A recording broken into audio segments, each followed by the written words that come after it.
Welcome, Abby Lindy, former pharmacist turned health coach. And in this series, we are going to talk to a bunch of amazing people that were once pharmacists.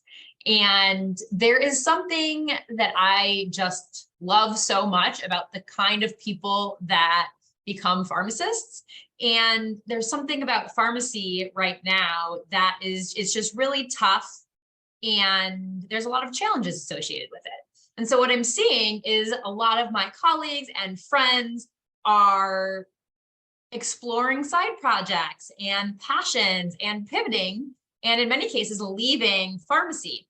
And so I thought it would be really fun to connect with them, learn about their journey from pharmacy, out of pharmacy and back for some of them, and just really see what kind of interesting fun we can have with that.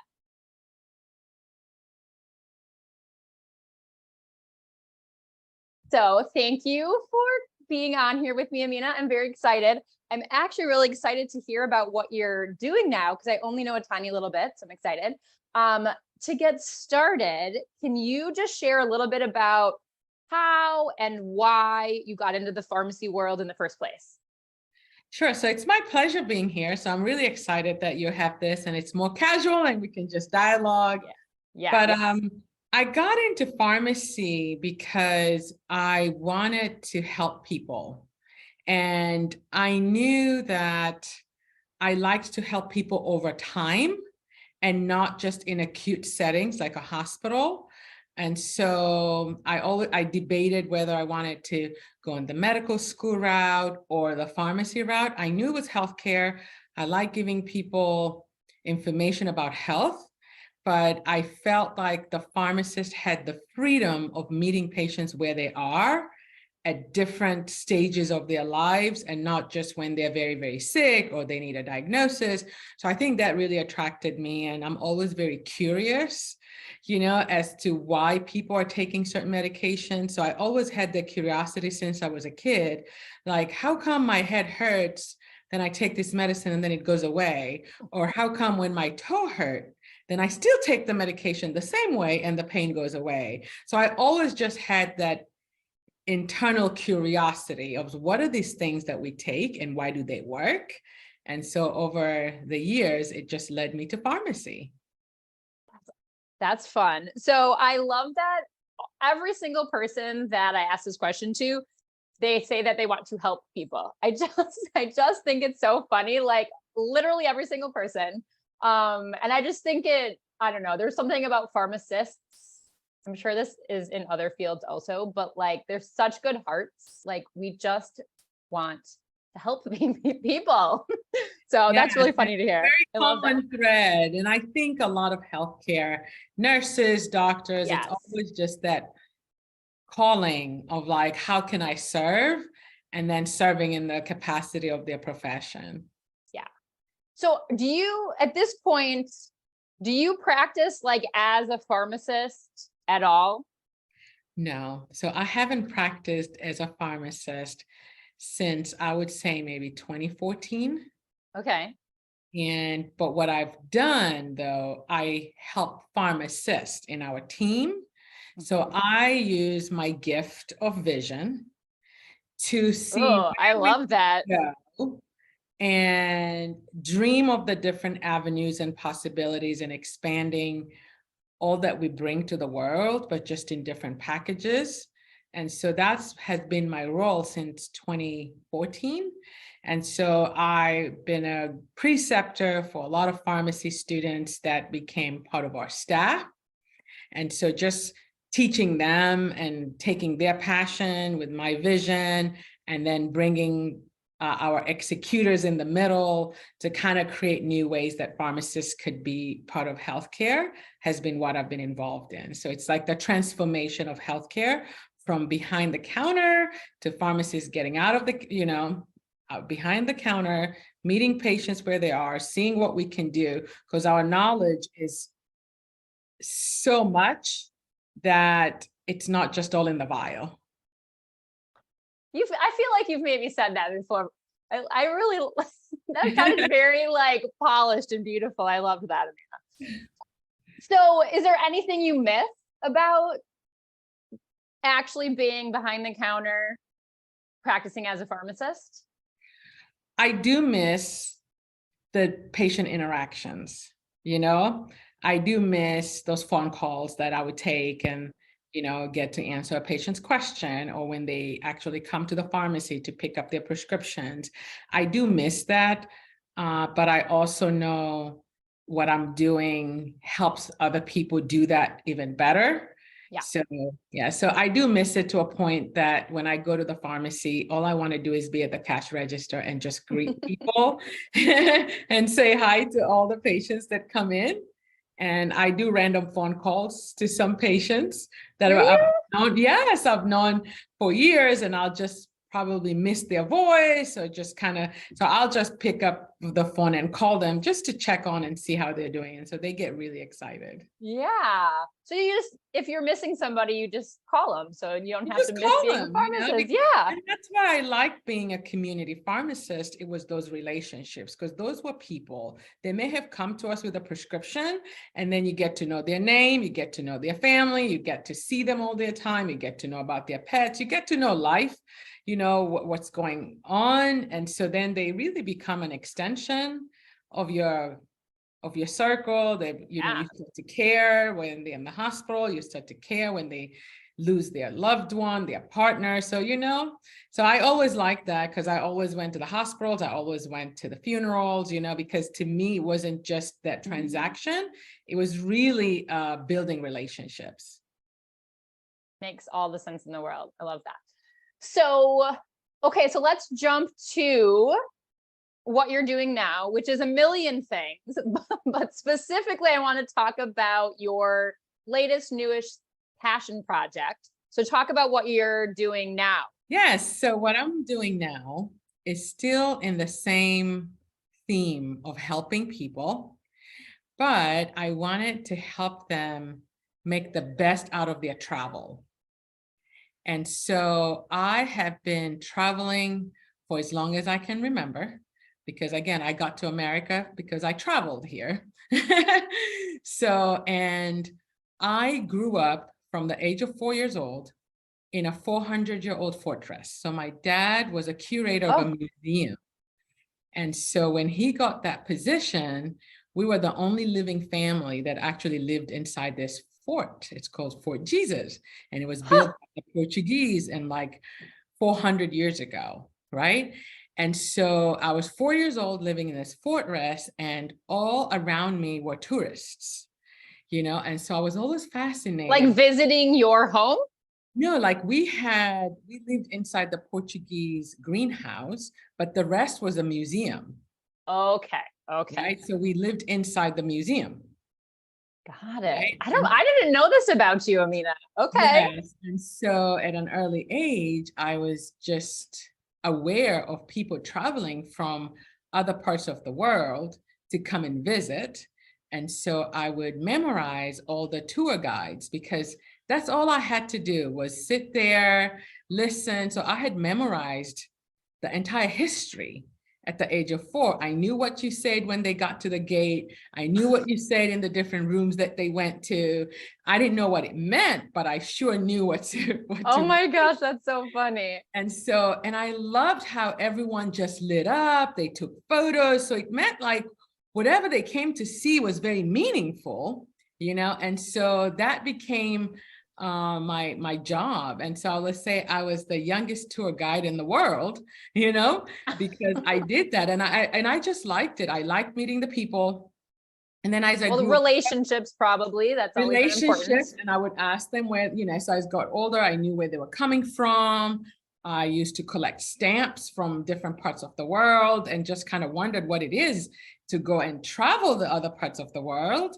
And so as I grew up, of course, then I had the privilege of traveling. And every time I travel, I always felt that I was learning. What I thought I knew about the people was very different from what I actually met. I was like, whoa, I love the human library. Instead of reading books, I should just go to the place meet the locals, learn more. What do they eat? How do they work? What do they think? Do they worry about the same things we worry about? And I found that people are the same around the world. And so I liked it a lot. And so I said, I wish I had the patience to read a book, but I have all the patience to listen to people talk. Yeah. So in doing that, I was organically always making trips for people. So I will say, hey guys, I'm going to this place. Do you guys want to go? I've already researched it, where we're going to stay, what we're going to do. So my friends depended on me to make trips because they were always fun, they were engaging, and they had meaning behind it. So I became an unofficial. Okay. Unofficial. In your free time that you have so much time. of. So since pharmacy school, I was doing that. And so now, actually during the pandemic, I was looking for what, you don't know how much you want it to travel till you can't. Yes. So when there was like all these bans of traveling and limitations where you could go, canceled airlines, I started going online to travel virtually. Oh, that's funny. Yeah. So and for me, I needed some joy during COVID. I dyed my hair purple. You traveled virtually. Perfect. Virtually. And so I would just pick these random places and see, because I just had that eagerness to go. And then I was like, you know what? I love doing this. So I had a list of places that I would love to travel, but then I wanted to know more about where to stay. So I love purposeful travel. I want to go beyond the destination because I feel like that's where I found things that were just so meaningful. They were never in the news. They were never in the books, but they were the people. So what do you mean by purposeful? So okay, so for example, I could go to a country and I can Google the 10 places to visit. Yeah. And I can go in and visit, but never meet a local. Right? Got it. And the places where I'm staying, what do they stand for? I like to know that. So, because I know tourism is a huge economic income for many countries, but what are they doing with that income? Are they helping people? Are they, what are they doing? So then I came across so many destinations that had a purpose. Either they were supporting endangered species, so they're protecting them from poachers, right? So they take the money from tourism and they create rangers, right? They train rangers that are protecting these animals. Okay. Right. So to me, staying at a lodge that gives back to give those animals protection, I want to spend my money there. Yeah. Right. Got it. Yep. Opposed to others that are enticed by money and may take money from poachers that would take tusks from the elephants and the rhinos. And so I had to know what they're doing to solve that problem. Yeah. Right. And okay, that makes sense. Others are eco-friendly. So you could go and build a lodge in the wilderness and you can destroy everything about that ecosystem. Are they conscious about the environment, or it's all about them? And so I found places that they are very cognizant of that. They use recycled wood, they grow food, so they're employing that local community to be the farmers, right? To be there. So I'm like, wow, I want to give here because I know so many of these countries, especially like third world countries like Africa, you see the poverty and you see all these things and you're like, okay, so are these businesses doing business in these countries? Are they empowering the local or are they just taking from the locals, right? Yeah. So I have a list of places where not only can you have fun, enjoy what you're doing, but then your money is actually contributing to a cause. That's amazing. I love that. So I remember when my husband and I went on our honeymoon and we left the resort, and I remembered seeing like the homes of people that live in that community. And I remember them saying, "Oh yes, all of these people work at the resort," and they were, shacks at Yes. best. And I remembered thinking, like, I feel like the people who own that resort are making bank, and it's not going to the employees, it's not going to the local community, it's not going to anything beneficial. We actually haven't gone really anywhere since, because I didn't know how to like reconcile Yes. that discrepancy that I saw. I didn't know what to do. So I'm loving what you're saying, because when you plan trips, you take that among many other things into consideration. Into consideration, and then there are others. For example, we have tribes that they live in these communities of wilderness, and they fight with the wildlife, right? Because they may be, they have their cattle, and the lion might attack their cattle. So then to retaliate, they would kill the lion, right? And so educating them on the value of one lion for our economic tourism and one cow. So some of these areas, they've built what they call conservancy. And in a conservation is they're teaching the people how to live with the wild.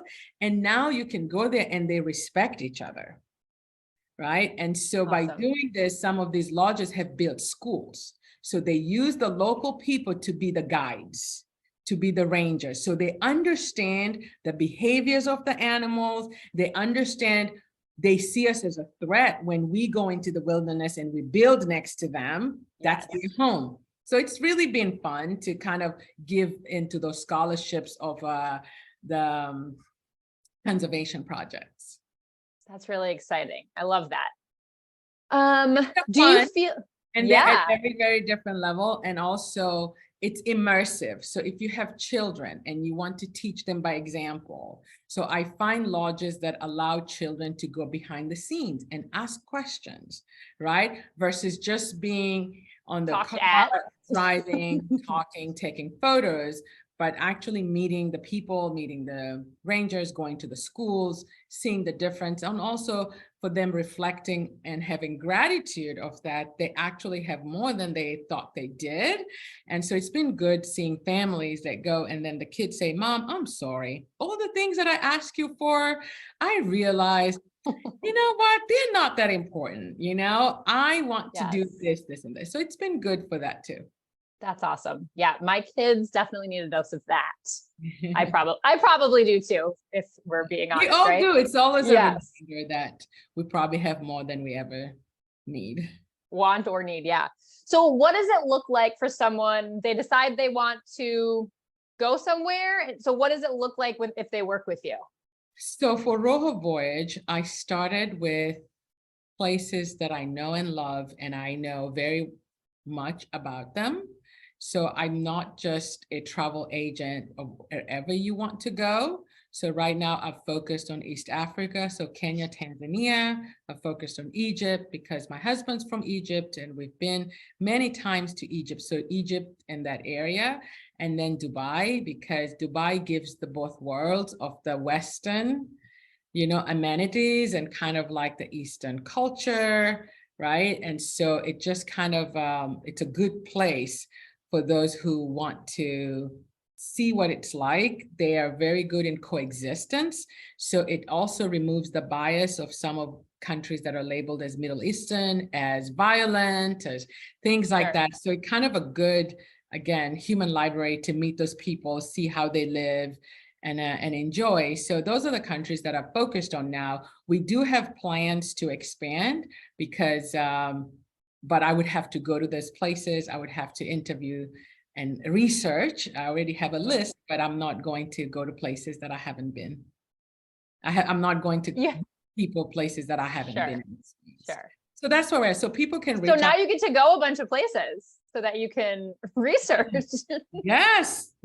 I think that fulfills me. And I think it's a good dose for keeping my mind and heart balanced from all the innovation of things that are near and dear to my heart, but they're a little harder than booking a travel. There's actually a checkbox that it's done. So yes, so if people want to, if safari was on your bucket list, if Egypt, the pyramids and those areas are, just reach out to us. And we want it, just like I wanted to meet patients where they are, we meet travelers where they are, what matters to them, right? Mm-hmm. And so I like working with people's budgets, so that way people don't feel like obligated to only travel because they have money, but they can travel with a great plan if I get to know who they are, what they have. So you're able to do a wide range of budgets. It's very similar to how pharmacy taught me. Not every patient needs the same things from us, right? So it's kind of meeting that. And if it's something I cannot do, then I know who to refer to. That may be an expert in that area. If someone wants to backpack and hike, which I may not have done that, but I already have a list of individuals that are very good with that. And then I would refer them because I've vetted them. Awesome. You mentioned one thing, you mentioned violence with traveling. Is that something that people have concerns about? Do people ask about that? For me personally, like, that's one of my big concerns with traveling, really anywhere. How do you make sure that it's like safe for people? Yeah, so we keep track of with all embassies, so you get alerted. But what I've learned about that is you really have to know the country. For example, every time my parents see something in the news about USA, I don't even know that's happening. Yeah. Right? Yeah. And so that's why working with people who know the area. So if we hear, hey, there are riots in Kenya, for example. Sure. I already know that region, and I know you could get into that country and go to your safaris and not even go to that area ever. Mm-hmm. Right. And so that's it. Because I remember I would get phone calls from my parents. I was like, we just watched the news. And I said, yeah, that's Chicago. And I don't live in Chicago. Right. I could go 100 years here and not even get to Chicago. It's not in my way. Yes. So things like that. So I think that's what, so asking questions. And so one thing we do ensure is that we educate folks where they're going. And if it's an area that does have any travel advisory, of course, we will advise wisely. But if it's areas that we know they won't even cross paths with, we will also let them know. That makes sense. I always feel like if I'm going to travel, I want to go with people who like have been there before and know all of that stuff. So it sounds like because you've been there, because you have contacts, because you're working with the local community, you're kind of addressing that without having to actually travel with people every time they go. Yes. Some trips I'll do with people, like this upcoming September. I actually have 5 different groups. So I'll be the whole month in Kenya for September. And there are 5 different And you're groups. like tour guiding there? Yeah, so I'll be their tour guide. Oh my gosh, that's so fun. Yes, and so it's very interesting. And these trips are all different levels. So I have what I call I just want to try it out. I don't want to spend a lot of money. I just want to see what it's out there, right? What's out there. So I have that group to where they're looking to a group that's looking for ultra luxury, very exclusive. They know what they want and that's how they want it. And so it's going to be fun. I look forward to each one of those groups. Now, and you normally travel, like you leave the United States for a month regularly, right? Like that's a thing you do. Yes. So this isn't anything new, but the tour guiding for the whole month is going to be new for you. And that's not new. I've always done it with friends. That's right. Since you were 4, right? Correct. So I've always done it with friends, but now it's more, and these groups, they're not strangers. They're from pharmacy community. Yeah. So I get to talk pharmacy and travel and probably make new partnerships along the way. So that was actually a question I was going to ask is, do you think that there are skills or anything from being a pharmacist or even your work kind of supporting pharmacists that you're bringing to this current passion? Listening. What are people looking for? What do they want? What is the problem they're trying to solve? Like you just said, your fear. of, Yeah. all these things. So listening to caring. So being empathetic with what their concerns are, and also putting yourself in their shoes in terms of like, how would you use their money wisely? Sure. Like, how we tell patients, oh, that medication costs too much. Let's go with this. So listening to, the people's needs and wants, then I can pick the right package so no one is going bankrupt traveling, and then also being organized, details of making sure from the time they land. So it's very similar. Pharmacy is very detail oriented. Yes. I know from the time a prescription is dropped off on our counter to the time we give it to the patient, we have to think of all those steps. So I felt like that's how I approach it, from data entry to actually very curating processed. the product and then delivering it, and then make sure it's safe after that, checking in, making sure no side effects, they're doing great. And yes, and then travel medicine has helped a lot, knowing that background, knowing information, and make sure they always have their medications, top priority. And for every place they travel, I already know we sign up with flying doctors. So if someone has an emergency, that they can be flown out, so thinking medically also. What if someone's in the wilderness? That's very reassuring I feel like that would be very reassuring to be traveling and know that you've thought through all of those things. Yes. So pharmacy helped me to think, what could go wrong? Right. Okay, one last question. You mentioned earlier that you have a gift of vision. Yes. How do you think your gift of vision fits into what you're doing now?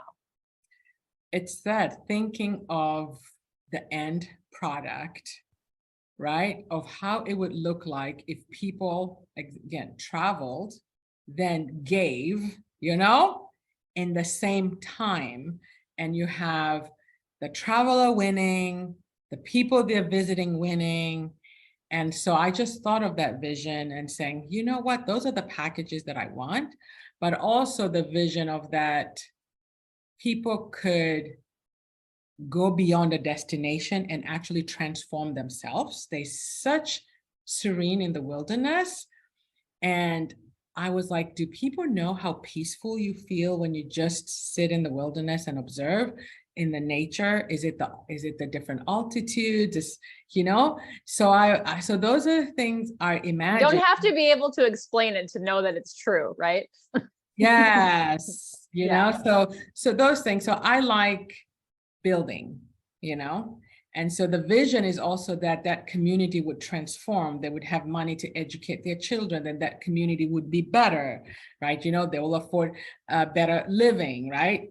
They would afford better clothing. So I can imagine what that would do. And then I get motivated to do it.